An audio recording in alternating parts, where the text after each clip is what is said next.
എൻ്റെ പേര് Joseph Thomas. I'm not a Jesus youth, I am a Jesus old timer, as you can see. ഞാൻ intercession retreat summit എന്നൊക്കെ കേട്ടപ്പം ഞാൻ പറഞ്ഞത് എനിക്കുള്ള സംഗതിയല്ല. കാരണം ഞാനൊരു ഇൻ്റർസെസർ എന്നുള്ള ഒരാളാണെന്ന് ഞാൻ ഒരിക്കലും വിചാരിച്ചിട്ടുമില്ല.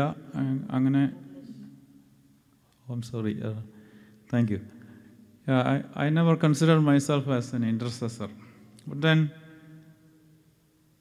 I know Brother Thomas Paul for some time, and he has been what I consider one of my spiritual mentors. And I always am interested in going to wherever he is. And then so the thought was on my mind for a couple of weeks, and then I said, well, usually when he comes, he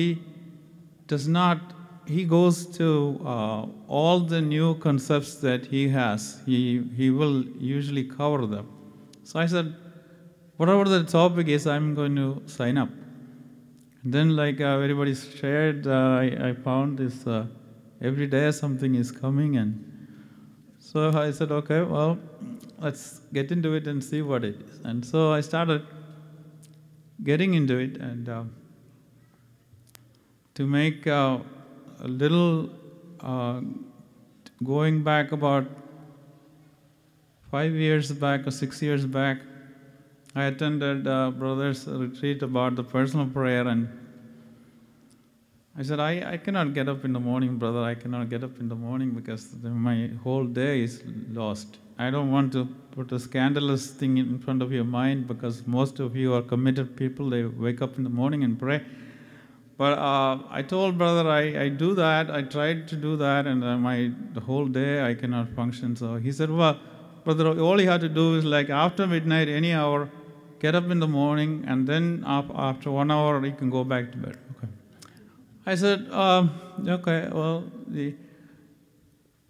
lo and behold, I am very afraid to attend brother's retreat, because he opens some things in us, and then every day at 3 o'clock, 3:30 or 2:30 in the morning, I used to be woken up. I wouldn't get up on my own. I can promise you that.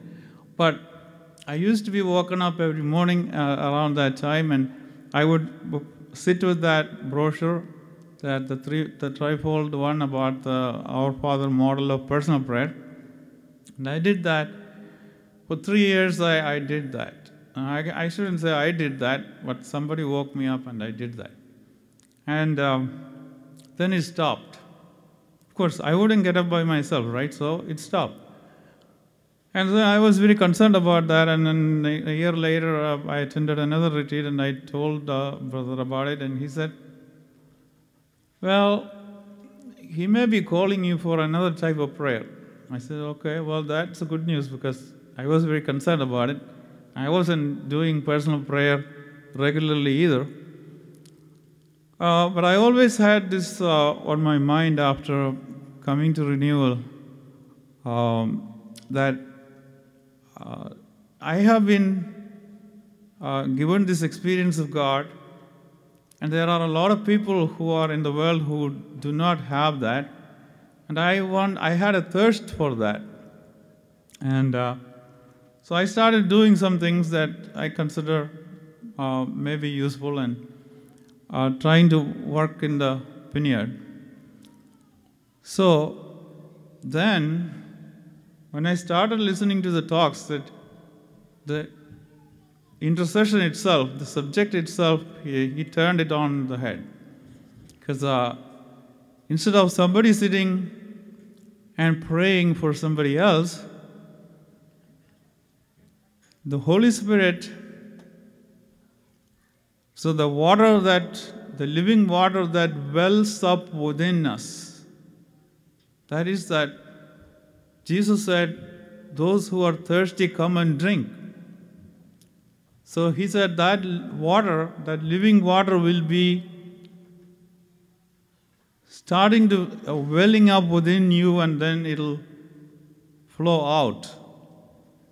And so that concept about intercessory prayer, it made me realize that every Christian is an intercessor by definition. So that encouraged me, so I started getting into it a little bit more, and then all of a sudden the brother says, there is the Holy Spirit praying, and there is Jesus praying, and I already knew that the concept about the Trinity being in me.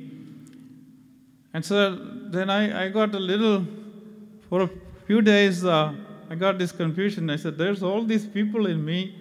Where am I? Where am I? Where is my place? Where is the intercessors originating with the Holy Spirit, and Jesus is the intercessor?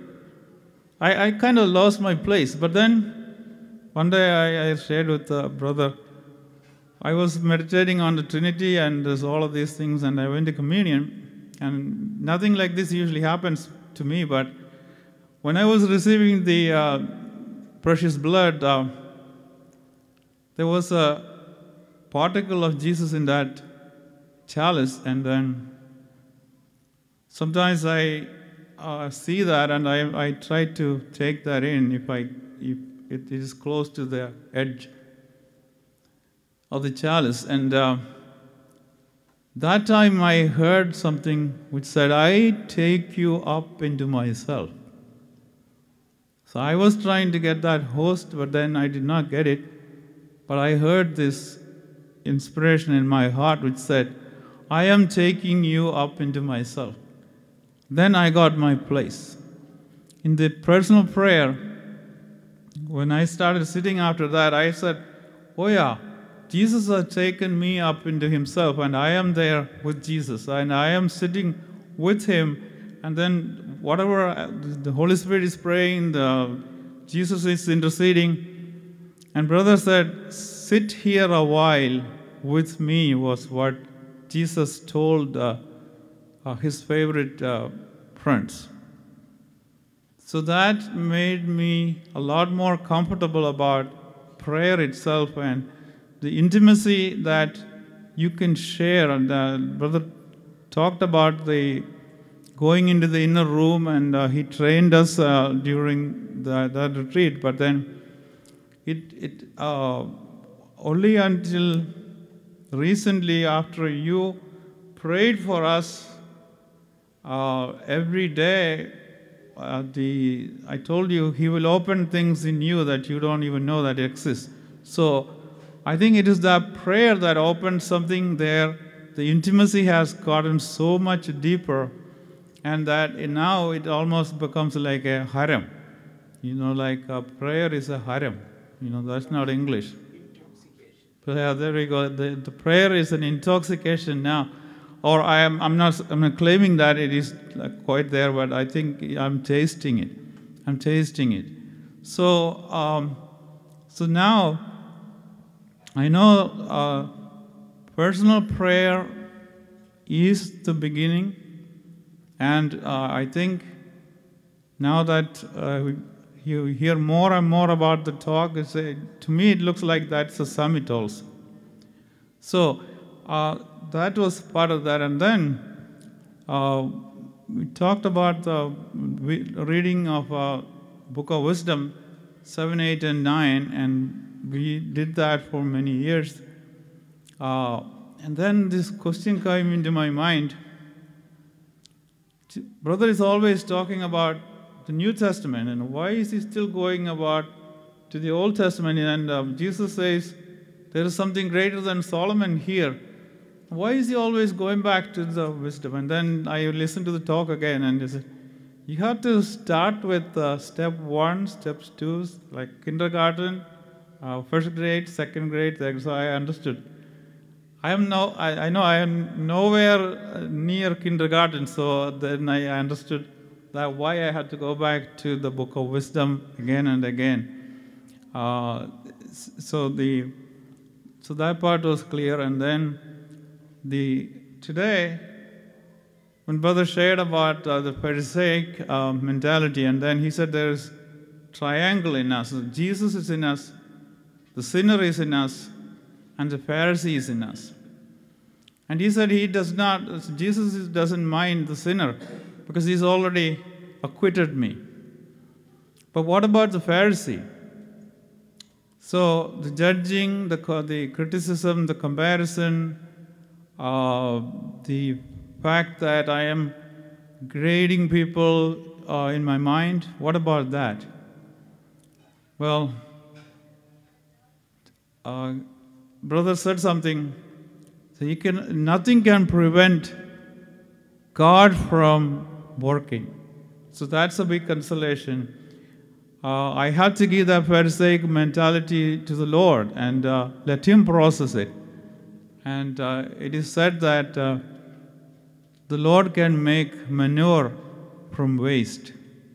So I'm going to give my waste to the Lord so He can make manure, fertilizer out of it. So it has been an eye-opener in the sense that the idea about intercession, what it is really all about, and the way to go about it. Then in terms of how you develop the personal prayer or that intimacy with the Lord, and that has been something that I'm very sure that it is going to change my whole life. Thank you, brother.